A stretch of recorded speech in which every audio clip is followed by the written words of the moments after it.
Kami dari kelompok 4 akan membahas materi tentang unsur serapan pada ejaan, di mana unsur serapan ini meliputi beberapa bagian.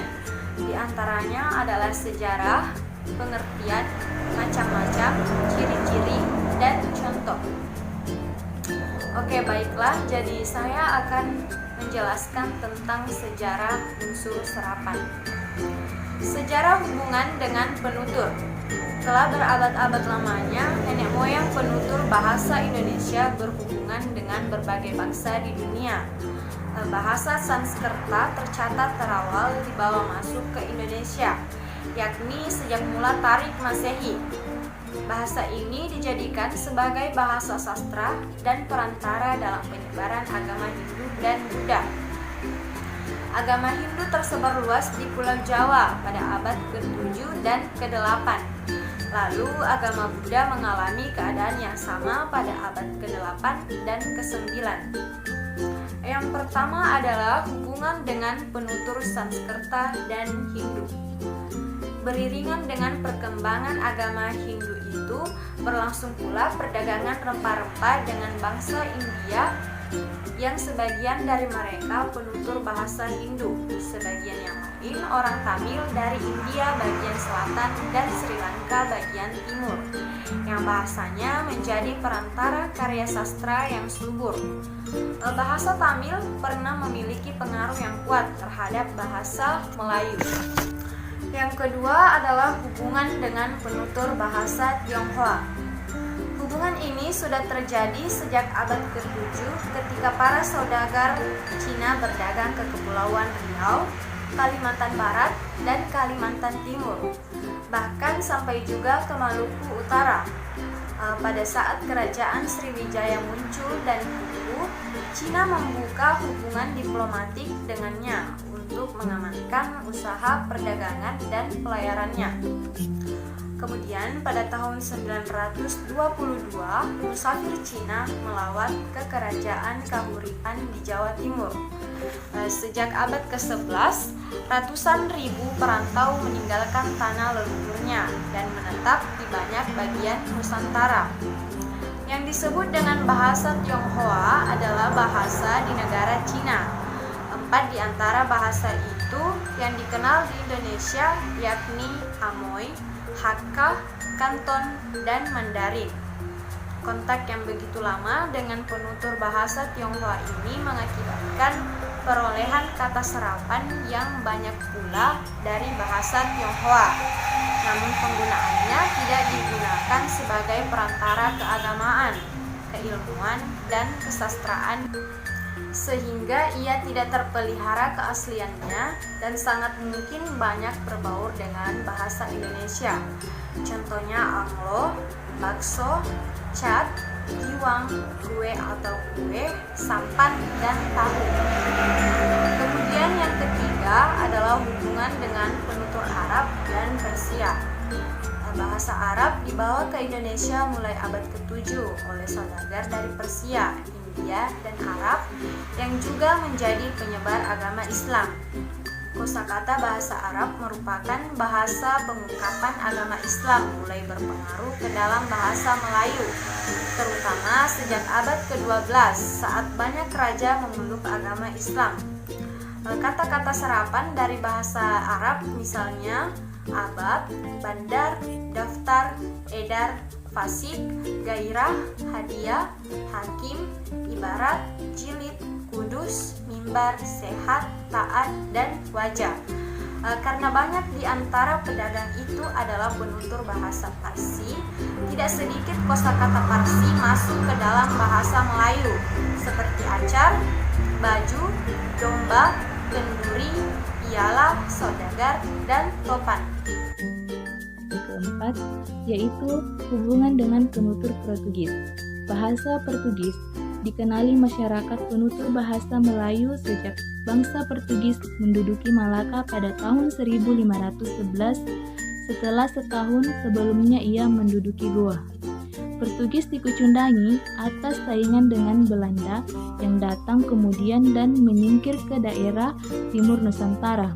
Meski demikian, pada abad ke-17, bahasa Portugis sudah menjadi hubungan antar etnis di samping bahasa Melayu. Kata-kata serapan berasal dari bahasa Portugis seperti meja, bangku, gardu, dan dadu. Nah, yang kelima, hubungan dengan penutur Belanda. Belanda mendatangi Nusantara pada awal abad ke-17 ketika ia mengusir Portugis dari Maluku pada tahun 1606. Kemudian ia menuju sejak ke Pulau Jawa dan daerah lain di sebelah barat.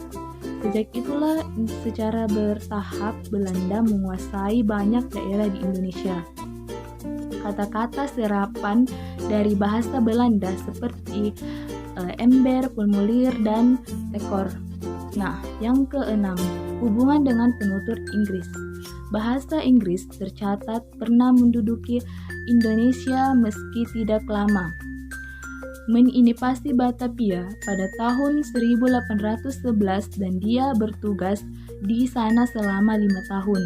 Sebelum dipindahkan ke Singapura, dia juga bertugas di Bengkulu pada tahun 1818. Nah, yang ketujuh, hubungan dengan penutur Jepang. Penduduk Jepang di Indonesia yang selama 3,5 tahun tidak meninggalkan warisan yang dapat bertahap melewati beberapa angkatan. Kata-kata serapan dari bahasa Jepang yang digunakan umumnya bukanlah hasil hubungan bahasa pada masa penduduk, melainkan imbas kekuatan budaya, ekonomi, dan teknologi. Kata serapan adalah kata yang berasal dari bahasa selain bahasa Indonesia, bahasa daerah atau bahasa luar negeri, yang kemudian ejaan, ucapan, dan penulisannya disesuaikan dengan penuturan masyarakat Indonesia untuk menambah kosakata. Kata serapan kadang disebut sebagai kata pungutan atau kata pinjam, karena berasal dari bahasa lain yang dipungut atau dipinjam dan dijadikan kosakata dalam bahasa Indonesia. Masyarakat Indonesia telah sering menggunakan istilah asing maupun serapan dalam kehidupan sehari-hari. Mereka berpendapat bahwa menggunakan istilah serapan maupun asing adalah suatu hal yang dapat menjadikannya sebagai orang yang terpelajar, gaul, modern, dan lain-lain. Padahal di sisi lain, penggunaan istilah serapan maupun asing tidak hanya menimbulkan dampak positif, namun juga akan menimbulkan dampak negatif yang tidak disadari oleh masyarakat. Kata serapan mempunyai 6 ciri-ciri. Yang pertama, pada umumnya sebuah makna tidak berubah. Yang kedua, mempunyai makna yang tunggal. Yang ketiga, tidak mempunyai kata sinonim maupun antonim dalam kalimat. Yang keempat, batas pengertiannya pasti. Yang kelima, kata-katanya merupakan kata-kata internasional. Yang keenam, kata asing tersebut lebih cocok konotasinya.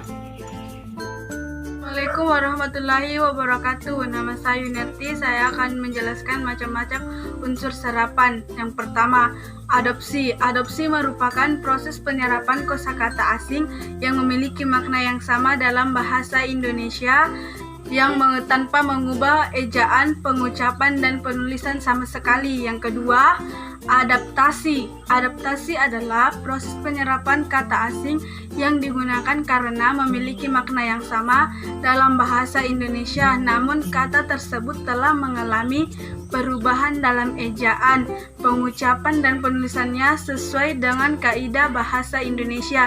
Yang ketiga itu pungutan. Proses penyerapan kata asing dengan pungutan terjadi karena pemakai mengambil konsep dasar yang ada pada bahasa asalnya. Selain itu, kata tersebut dicari terjemahannya dalam bahasa Indonesia. Assalamualaikum warahmatullahi wabarakatuh. Di sini saya akan menjelaskan macam-macam kata serapan. Macam-macam kata serapan terdiri dari yang pertama yaitu adopsi, yang kedua yaitu adaptasi, yang ketiga yaitu terjemahan, dan yang keempat yaitu kreasi. Baik, yang pertama yaitu adopsi. Maksudnya di sini adalah kata asing yang diadopsi ke dalam bahasa Indonesia. Konsepnya diadopsi tetapi tetap memakai kata bahasa Indonesia yang memiliki makna yang sama. Misal editor dari kata editor. Yang kedua yaitu adaptasi. Kata serapan ini melalui proses adaptasi yang disesuaikan dengan lafal dan ejaan bahasa Indonesia. Kata serapan ini juga memiliki makna yang sama dari kata sebelumnya, misal organisasi dari kata organization. Yang ketiga yaitu terjemahan. Proses ini terjadi apabila pemakai kata mengambil konsep yang terkandung dalam bahasa asing tersebut kemudian diberi padanan ke dalam bahasa Indonesia, misal uji coba dari kata try out. Dan yang keempat yaitu kreasi. Kreasi hampir sama dengan yang keempat yaitu kreasi. Kreasi hampir sama dengan terjemahan, tetapi bedanya terletak pada bentuk fisik yang dituntut sama. Misal pada kata asing terdiri dari dua kata atau lebih, maka pada kata serapan diperbolehkan jika hanya ditulis dengan satu kata saja. Dalam video ini saya akan membawakan materi tentang contoh kata serapan.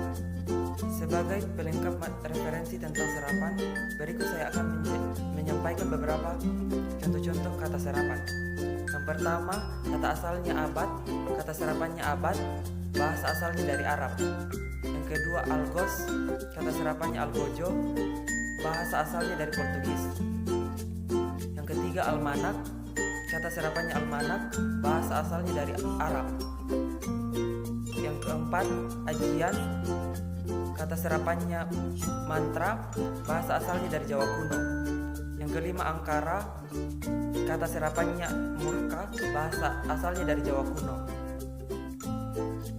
Yang keenam, amateur, kata serapannya amatir, bahasa asalnya dari Belanda. Yang ketujuh, atlet, kata serapannya atlet, bahasa asalnya dari Belanda. Yang kedelapan, aktor, kata serapannya aktor, bahasa asalnya dari Inggris. Yang kesembilan, akuarium, kata serapannya akuarium, bahasa asalnya dari Inggris. Yang kesepuluh, alergi, kata serapannya alergi, bahasa asalnya dari Inggris. Yang kesebelas, ballpoint, kata serapannya ballpen, bahasa asalnya dari Inggris. Yang ke-12, balon, kata serapannya balon, bahasa asalnya dari Inggris. Yang ke-13, boetiek, kata serapannya butik, bahasa asalnya dari Belanda.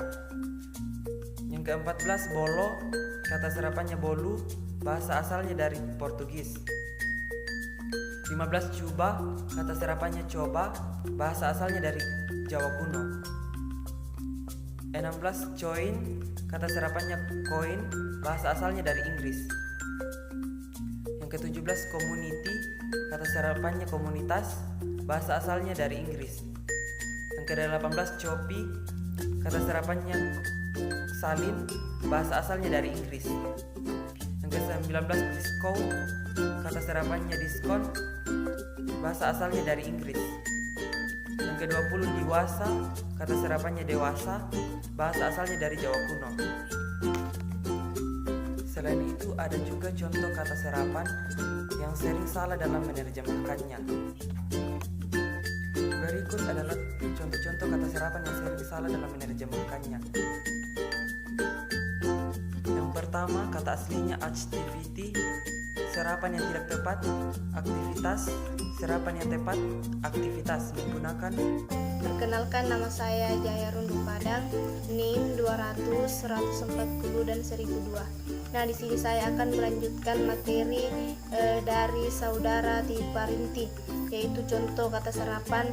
Nah, di sini saya akan membawakan contoh kata serapan yang sering salah diterjemahkan, yaitu kata asli yang pertama activity, terus kata serapan yang tidak tepat yaitu aktivitas, dan serapan yang tepat yaitu aktivitas. Yang kedua, kata asli amplitude, kata serapan yang tidak tepat yaitu amplitudo, kemudian serapan yang tepat yaitu amplitude. Nah, yang ketiga, kata asli analisis, kata serapan yang tidak tepat yaitu analisa, Dan kata serapan yang tepat yaitu analisis. Yang keempat, kata asli automatic. Nah, serapan yang tidak tepat yaitu otomatis atau otomatik. Nah, serapan yang tepat yaitu automatik. Yang kelima, kata asli discrete. Serapan yang tidak tepat yaitu discrete, dan serapan yang tepat yaitu discrete. Yang keenam, harmonis.